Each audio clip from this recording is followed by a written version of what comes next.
I think it's broke. Yep, laying down on the job again. I know. It fell off. So what happened, obviously the weld broke. You can see right there and right there. And this piece is supposed to be on there. So guess what you got to do first? First thing you got to do is jerk your deck off. We're going to go over a little bit about welding and that, and I'm going to talk to you about some flux core machines and gas machines, give you some tricks on that as well. Yep, y'all know the deal. This is Rayleigh's Small Engines, your Get to the Point channel. I'm T-Bone. Let's get her fixed. Get her done. Lower that deck all the way down. Now, I know everybody doesn't have a winch. I've got this jacked up just to make it easier to film. You've got a clip right here. Same thing on the other side, okay? Now we got another one down here. And I'm gonna try to do this where you can see. Pull it up like that, unlock it. And this back one, I always have a washer. And this whole bracket is just gonna come out of your way. The other side will be attached and you'll just flop it down like that. Now the next thing we want to do is get this engagement cable and spring loose. Most of the time it's going to have a hitch pin in there. This is not the right size. I just pulled one of these out of the box to show you. Most times I have a hitch pin. This one I've got to mash with some needle nose. So we're going to take the needle nose under here just like this and mash it. The deck is sitting right on the doggone camera, of course. See how that pulled loose? Now right here, see that little tab right there I got my finger on? That's what we mashed in. Normally the hitch pin will go through the hole in a little sliver there. Now keep this in mind, your cable is going under this belt and under this rod.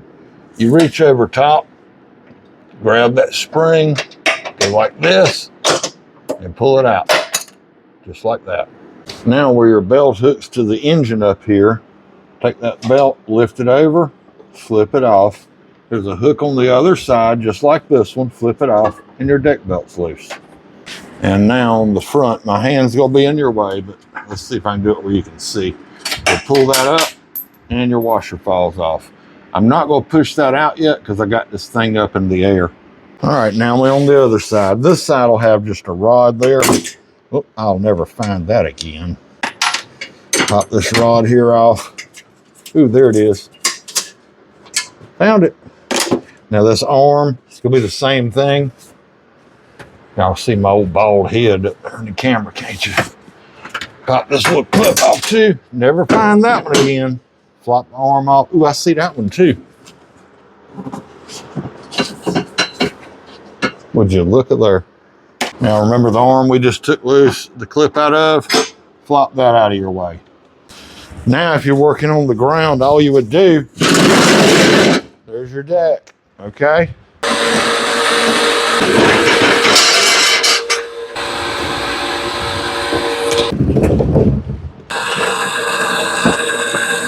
So here's our piece that broke off. And you can tell this metal is bent there. It does not fit down in there exactly like it's supposed to, but we're gonna fix that. So here's some grinders. I blew the gearbox out in this one. I've had this one a long time. I'll put a link in the description about one of these. It's lasted me for years. It's not terrible. Then for lightweight stuff, I got a little RYOBI, and I'll put a link to this one down in the description. It works. And then I got to watching Project Farm go over grinders. I ended up buying this one as a replacement for this other Makita. Now this one's a little more expensive. It's a $200 grinder, but it has got some serious torque and should last me for years. But it doesn't matter. If you've got one of them cheapy $19 ones from Harbor Freight, so be it. That's fine too. Now, if you never want to hear your wife anymore, use the grinder, no protection whatsoever. But I would suggest, because you want to keep in the good graces of your wife, get you some little earplugs. I love these things right here. I'll put some links to some down in the description. May not be the exact thing, but I'll put you some down there. Wear some ear protection, wear some eye protection, some actual safety glasses.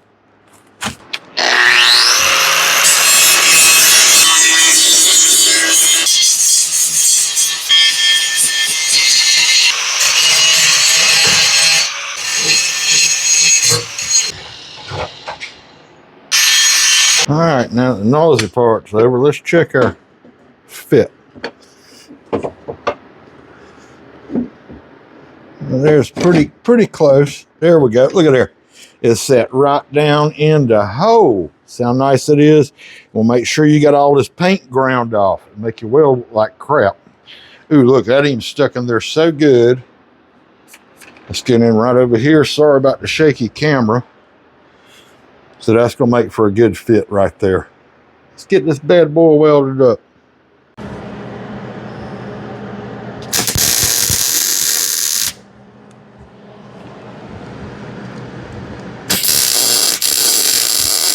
Now, if you notice, I did a cross pattern. So I started over here, went over here, then there, and then back here. The reason being, if you just started welding down through here, this piece of metal will draw up one side. So you want to tack it in 4 places in a cross pattern. Let's talk about the welding machines. So you ever wonder what T-Bone's up to when I'm not fixing lawnmowers? Go check out T-Bone After Hours. Make sure you subscribe to that channel. Now you don't need anything fancy. This is a Millermatic 180. I'm running a 75-25 mixed gas. And what that is, that's argon and carbon dioxide mixed gas. Some people don't want to have all the investment in this. Now you can get those cheap machines, or you can even run this machine off a flux core machine, but there's a trick to it you got to know. And the trick is right under this cover. Most every machine will tell you this. If it doesn't tell you under the cover, it'll tell you in the instruction manual. Y'all come look at this. Now there is a polarity difference. And in the polarity, we're talking about the way this machine is wired. Okay. Now what they'll tell you up here, if you look, chart, change in polarity. Solid wire, that means you're running gas. If you're running flux core wire, you'll change your polarity. That's the only way you're going to get a good weld. Also, most of these machines will have a chart in here to tell you how to set your wire speed and your heat. On this particular machine, I'm letting it set it itself on the auto set. I'm running 30 thousandths wire. You can run 24 thousandths. Tells you the different gauge thicknesses to kind of get you on track with your heat settings. But check this out. Can you guess what that is? Isn't that nifty? And all you do is slide it over the piece of metal. It'll tell you what gauge or size it is.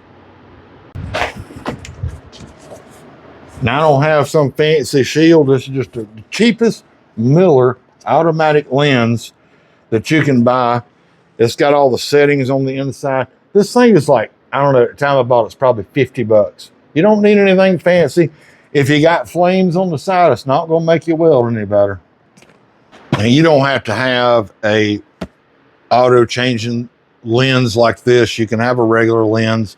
Difference is you'll be flipping your hood up and down.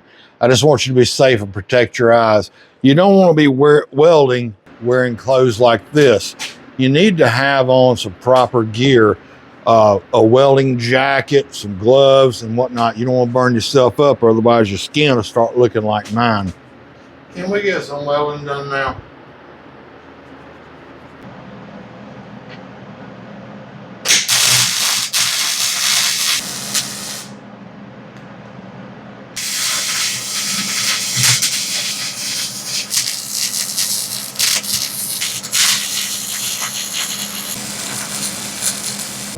Now, can T-Bone stack dimes like the pros? No, I'm not a pro,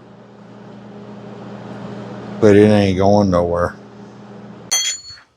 Let's get this thing put back together, y'all.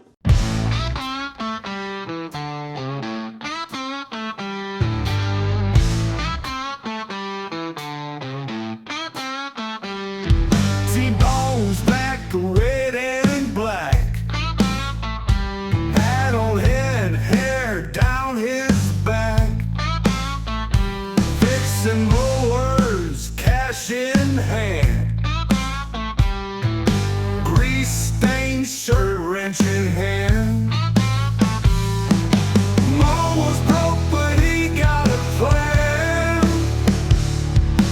T-bone fix him over this land. Bad gas in the air, thick.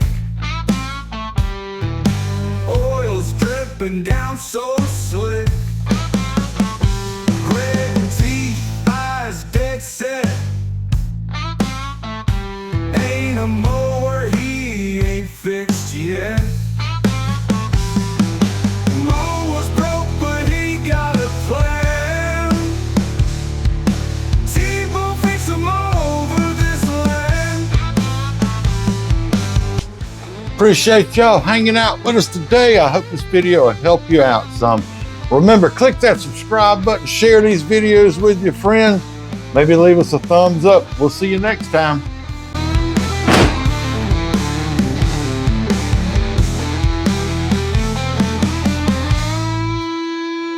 Bad gas in the air, thick. Oil's dripping down so slick. Gritted teeth, eyes dead set. Ain't a mower